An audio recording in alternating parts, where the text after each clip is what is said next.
This is a TCEA remote learning video. This is part 6 of remote learning with Google Classroom. In this video, we'll be looking at how to create a rubric and how to use it in your Google Classroom. My name is Jennifer Berglund. I'm the Director of Government Relations for TCEA. You can reach me at jberglund@tcea.org.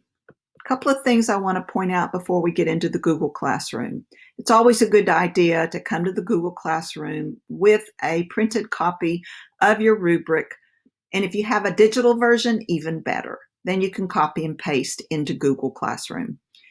You can reuse and edit your rubrics, which is very nice because once you get a couple of rubrics inside your classroom, you can just reuse it and then edit it in the Google assignment. You can also export rubrics to share with with other teachers. And even a district could create common rubrics that they want their teachers to use with all their students.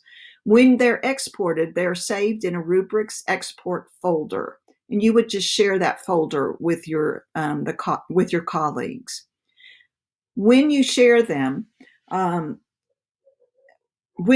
you upload one of the shared rubrics, that is when you would edit them, once they get put into your Google Classroom. When you export them, they're exported as a Google Spreadsheet. You do not want to edit them in the Google Spreadsheet format because that could corrupt it and it won't flow back into the Google Classroom the way you want. In red on the screen is a link to the Google support page for Google Rubrics. I advise you to stop the video and to write this down. It is rebrand.ly/GC Rubrics. The reason why I suggest that you do that is because this image with this chart beside it is on that page. And the rubrics aren't that difficult to create. It's just the terminology sometimes can be confusing. And I literally have what's on screen printed out beside me so that I can make sure that as I was working on this, I do it correctly. So that's my advice, is print this out and have it ready for you when you're ready to create one. All right, let's go in and demo this. First of all, we're going to go and look at a finished one. I want to look at this primary causes of the American Revolution, and I am in my teacher account. And so after I've completed a rubric, this is what it looks like. And this right here, Persuasive Speech, Primary Cause of American Revolution, is the title of the assignment. This here is the criterion title. So these criterion help me evaluate the introduction of the speech. This is the criterion description. So this lets you and the student know what you're trying to evaluate. And then these are level titles: excellent, good, average, and poor.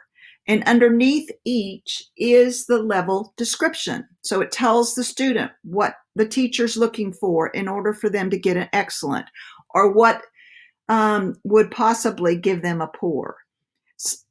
Here you see the number of points. You can make the points however you want.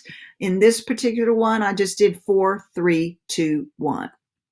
Notice that I have 1, 2, 3, 4, 5 different criterion. Each of the criterion score will be listed here, and then the final score will be listed at the top. All right, let's look at now what it looks like from a student's perspective. We are going to look at Spunky third grader's assignment after I have graded his assignment.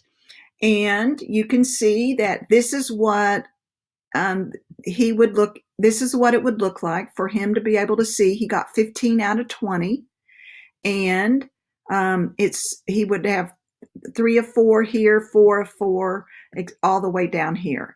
And then notice I've given him some comments just to help him know why I gave a 3, etc. All right. Let's go back to the training account and let's create one. I am working on one for a Venn diagram. And what I basically did is I went and found a Venn diagram rubric, and I found it from the Read, Write, Think materials, and it is allowable for me to reproduce it for educational purposes. So just for my own purposes, I went out and found a rubric that I could use. I have it in digital format.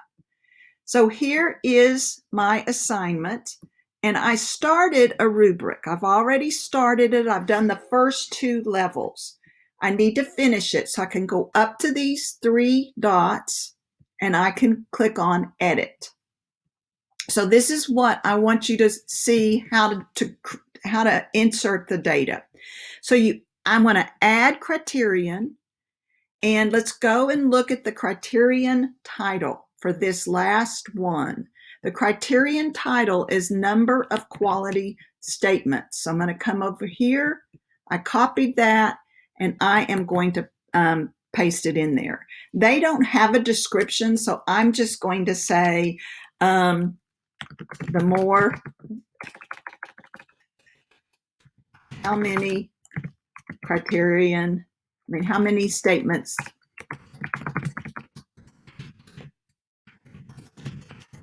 in your diagram. All right, we're going to start off with 4, and the level title is strong grasp. Copy that, paste it in there.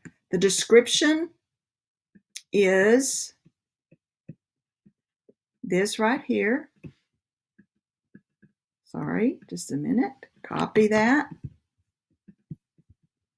Put it here.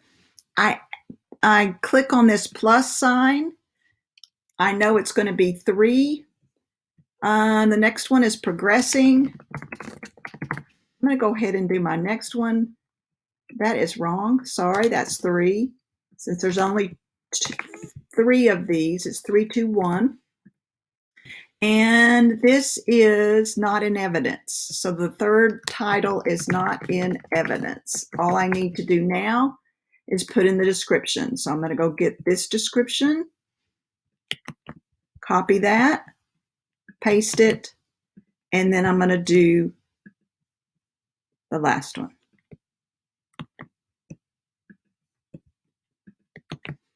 Okay, so here is my my rubric for my Venn diagram. So I am going to click Save.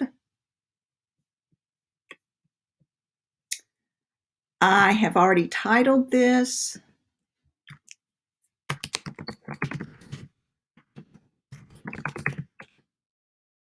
Oh, I'm just going to put, sorry, I am just going to say these are your instructions. I actually have an assignment to do a Venn diagram for something else. So once I get this set in, then I can actually easily pull that in. So I'm going to go ahead and assign this.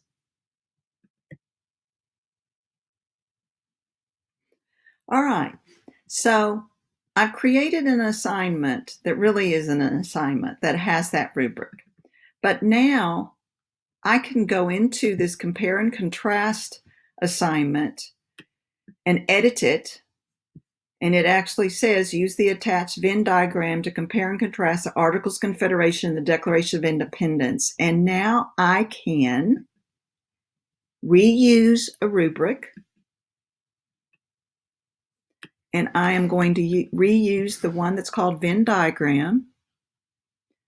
It's going to come in. I can edit it now if I want to by using those 3 dots again. and so that I can personalize it to this particular assignment. And then once I am ready to, I feel good about it, all I have to do is click Assign. What's nice about that is that rubric is now renamed to be, when you look at it, when you go into the assignment, the rubric has the name of the assignment. So it doesn't say Venn diagram anymore. So that's a really good way of repurposing those rubrics. So once you get the hang of going back and figuring this out, it's really not very hard to do. If you wanted to insert one from a spreadsheet, so that's one that you've exported, let me just show you what that would look like. So let me go back into here, and I am going to create an assignment, and I need to title it. I'm just going to call it Rubric Assignment. The reason why I had to title it, you cannot create a rubric until you have a title, because the rubric becomes the title of the assignment. So I'm going to import from Sheets, and I have one right here.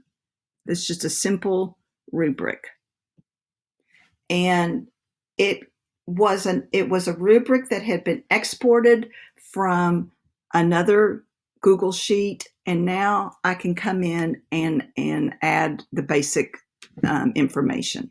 Okay,